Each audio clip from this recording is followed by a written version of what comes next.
ముఖ్యమంత్రి గారు ఏం సంబరపడుతున్నట్టే నాకు ఒక బుగ్గకారు దొరికింది, పైన రాహుల్ గాంధీ పిలుస్తున్నాడు. ఇప్పటికి 22 సార్లు వేయొచ్చిండండి ఢిల్లీకి. నేను చేసిన అతి గొప్ప పని ఏంటంటే 9-10 నెలల్లో 22 సార్లు ఎక్కే విమానం దిగే విమానం చేసింది మాత్రం ఏం లేదు. గట్లున్నది కథ.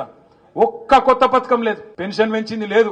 పక్క రాష్ట్రంలో చంద్రబాబు నాయుడు గారు మొన్ననే ముఖ్యమంత్రి అయింది. ముఖ్యమంత్రి అయిన వారం రోజుల లోపలనే చంద్రబాబు నాయుడు పెన్షన్లు పెంచిండు. మరి నాకు 10 నెలలు అయింది, నీకెందుకో పెంచేస్తలేదు, నీకెందుకో ఇచ్చిన మాట యాదికి లేదు. 100 రోజుల్లో చేస్తా అన్నాడా లేదా? 100 రోజులు అన్నాడా? మరి చేస్తున్నాడా? చేస్తలేడు. అందుకే నేను మీ అందరితో ప్రార్థించేది ఒకటే, మనకు తాత్కాలికంగా కొంత ఇబ్బంది ఉండొచ్చు. ఎమ్మెల్యే వేయండి కావచ్చు, గెలిపించిన కార్పొరేటర్లు కూడా కొంతమంది జంపు కావచ్చు, మీకు బాధ ఉండొచ్చు, కొంత ఇబ్బంది ఉండొచ్చు. కానీ నేను మిమ్మల్ని కోరేది ఒకటే, ఎలక్షన్లు వస్తాయి, మళ్ళా అల్టిమేట్ గా ప్రజల తీర్పే శిరోధార్యం ప్రజాస్వామ్యంలో. అవి కార్పొరేషన్ ఎన్నికలు వస్తాయి. అదేవిధంగా శేర్లింగంపల్లి ఉప ఎన్నిక కూడా ఖచ్చితంగా వస్తుంది, మమ్మాటికి వస్తుంది.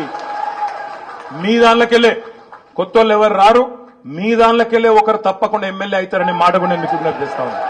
కార్పొరేటర్లు కూడా 10 మందిని చాకుల్లాంటి కార్యకర్తలను, చాకుల్లాంటి నాయకులను, పోయినోళ్ల జాగాలు కూడా 10 మందిని తప్పకుండా కొత్త కార్పొరేటర్లను చేసే జిమ్మెదారి కూడా పార్టీదే, మేమందరం కూడా తీసుకుంటాం. మీకు ఒకటే మాటిస్తా ఉన్నాం, శేర్లింగంపల్లిలో ఇంకొకడ హైదరాబాద్ లో ఎక్కడ మీకు కష్టం వచ్చినా, ఎక్కడ మీకు ఇబ్బంది వచ్చినా క్షణాల మీద, ఎందుకంటే అందరం హైదరాబాద్లో ఉంటాం, క్షణాల మీద మీ దగ్గరికి ఉరికొస్తాం. తప్పకుండా అన్ని రకాలుగా మీకు అండగా ఉండే బాధ్యత మాది. అది హైడ్రా బాధ కావచ్చు, ఇంకో బాధ కావచ్చు, ఏ బాధ ఉన్నా ఒక్క ఫోన్ కాల్ తో ఉరికొస్తాం.